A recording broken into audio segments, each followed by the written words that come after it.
Сәлем достар, бүгін біз Қазақ Білет жобасы аясында қала жастарына 4 түлік малдың түрлері туралы қаншалықты бірге білетін боламыз. Бізбен бірге болыңыздар. Сәлем қыздар, сіздерге сұрақ қойып өтсем, уақыттарыңызды бөле алсаңыздар. Жалпы 4 түлік малдың түрлері туралы не білесіздер?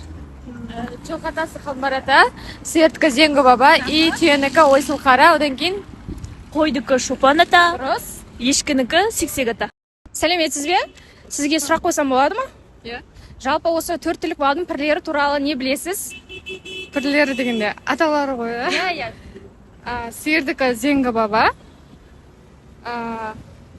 жылқынікі Қамбар ата,